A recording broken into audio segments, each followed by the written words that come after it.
Halo, pagi. Karena aku rekamnya pagi-pagi, jadi pagi semuanya. Aku Ulan. Aku balik lagi bacain cerita Enid Baltan yang ketiga, yang aku sih merasa ini relate sama kehidupan aku sekarang.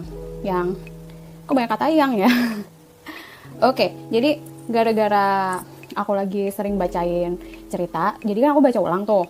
Terus dari 8 buku, aku memang nggak beli yang nomor 4 yang judulnya tuh bukunya Tommy si Pengadu, karena nggak tahu sih, kayak dulu mungkin kelewat terus nggak beli, ya udah. Terus karena aku lagi baca-baca kemarin, aku beli di Tokopedia. Kalau kalian tertarik, nanti linknya aku tulis di deskripsi box di bawah dimana aku beli. Nah terus oke, aku kayak pas baca, karena kayak pengen baca aja gitu, terus pas baca-baca, wah harusnya aku tahu ini dari dulu gitu, dari aku kecil, mungkin akan mempengaruhi apa yang aku lakukan sekarang.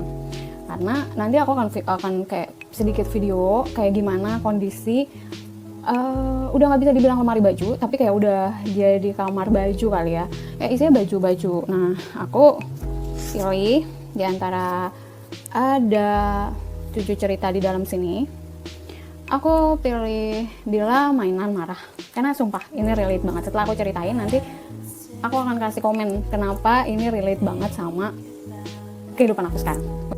Ellen, ujar ibu, coba bongkar lemari mainanmu dan sisihkan mainan yang sudah tidak kau pakai untuk disumbangkan untuk anak-anak di rumah sakit pada hari Natal, mungkin juga untuk anak-anak miskin. Oh, Bu, aku tidak mau memberikan mainanku, kata Ellen. Jangan egois, kata ibu.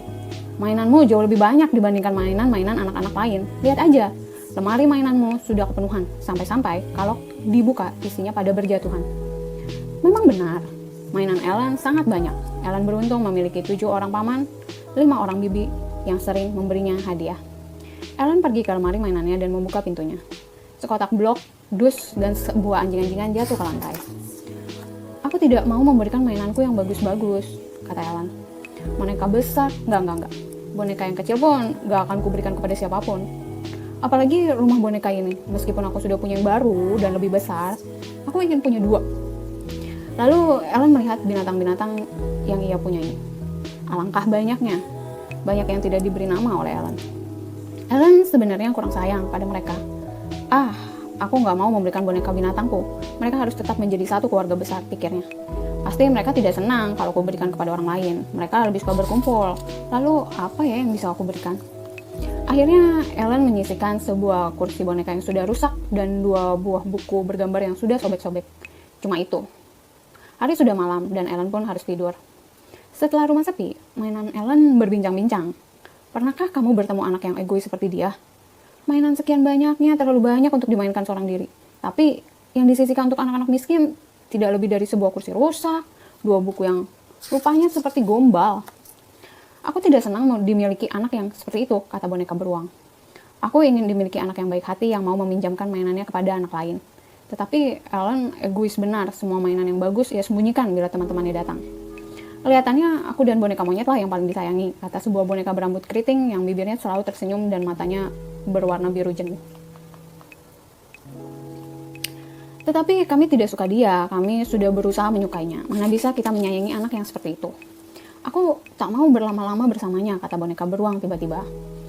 Tidak, aku tidak mau lama-lama tinggal di sini. Aku tahu, rumah seorang anak miskin yang pasti akan menyayangiku. Aku akan pergi ke sana. Aku juga, kata boneka badut. Aku hendak ke rumah sakit, ke tempat anak-anak sakit dirawat. Mereka pasti senang. Aku tidak mau tinggal bersama Ellen. Aku juga, kata boneka kuda goyang. Aku akan ikut badut ke rumah sakit. Anak-anak pasti hampir sembuh. Anak-anak yang sudah hampir sembuh pasti senang naik di punggungku. Kalau begitu, ayo kita pergi, ajak boneka besar. Apa gunanya tinggal bersama anak yang tidak mau menyumbangkan satu mainan pun? Padahal mainannya sangat banyak sekali, sehingga ia tidak mengenal satu persatu lagi mainannya. Ada anjing-anjingan yang sejak dibeli belum pernah dimainkan. Ayo, kita pergi sekarang, ujar boneka beruang. Maka berbarislah mereka semua keluar dari rumah Ellen menuju halaman. Mula-mula, mereka ke rumah sakit. Di sana mereka menunggu sampai juru rawat membuka pintu dan keluar. Baru setelah itu mereka menyelinap masuk. Kamar itu gelap dan sepi. Di sana berbaring anak-anak yang sedang dirawat. Mereka semua sedang tidur nyenyak. Di sudut kamar duduk seorang juru rawat. Ia sedang membaca buku. Karena itu juru rawat tadi tidak tahu bahwa di kamar itu telah kedatangan tamu. Kuda goyang berdiri di balik tirai, yang lain duduk atau berbaring di belakangnya. Kita tunggu sampai pagi hari, kata mereka. Mainan-mainan yang tidak ikut rumah sakit pergi ke kampung-kampung. Jika ada pintu rumah yang terbuka, mereka menyelinap masuk mencari kalau-kalau di dalamnya ada anak-anak yang mendambakan permainan. Dalam waktu sekejap, masing-masing mainan telah mendapatkan rumah baru. Betapa terkejut dan gembiranya para juru rawat di rumah sakit ketika bahwa di sana ada mainan yang bagus-bagus dan jumlahnya banyak. Siapa yang membawa mereka ke sini? Kata mereka. Oh, pasti anak-anak senang. Di kampung, anak-anak miskin senang sekali mendapatkan mainan yang bagus di tempat tidur mereka. Ada yang mendapatkan kelinci dengan bulu tebal, ada yang mendapatkan anjing, dan ada pula yang mendapatkan boneka-boneka biasa. Mereka mengelus dan memeluk mainan baru itu. Betapa senangnya mendapatkan mainan baru yang bagus. Umumnya, anak-anak itu hampir tidak punya mainan. Keesokan paginya, Ellen masuk ke ruang bermainnya. Betapa terkejutnya ya. Di mana mainannya? Tidak ada satu pun mainan di sana kecuali buku cerita, beberapa potong balok dus, dan beberapa binatang kecil lainnya. Boneka, binatang-binatang badut yang lainnya tidak ada di situ. Pergi kemana?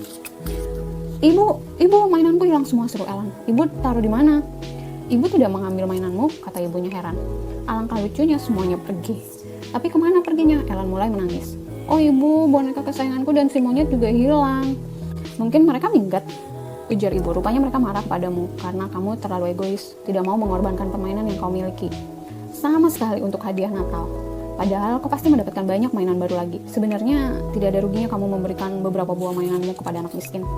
Tentu saja, mainan Ellen tidak ada yang pulang. Mereka merasa senang bisa menghibur anak-anak yang sakit di rumah sakit. Yang pergi ke kampung-kampung merasa senang bisa membahagiakan anak-anak miskin yang akan benar-benar menyayangi mereka. Sampai sekarang Ellen belum tahu kemana pergi mainan-mainannya. Tahukah kamu? Mainan-mainan itu pergi kemana? Aku udah selesai bacain ceritanya. Kenapa aku bilang relate? Aku akan kasih kayak beberapa foto kondisi baju aku. Dulu tiap tahun nenekku selalu datang kayak untuk ambil baju-baju yang mungkin kayak udah nggak pakai atau udah punya double, kayak mungkin kita akan punya jaket beberapa, terus yang lama pasti udah malas dipakai. Biasanya dikasih ke orang.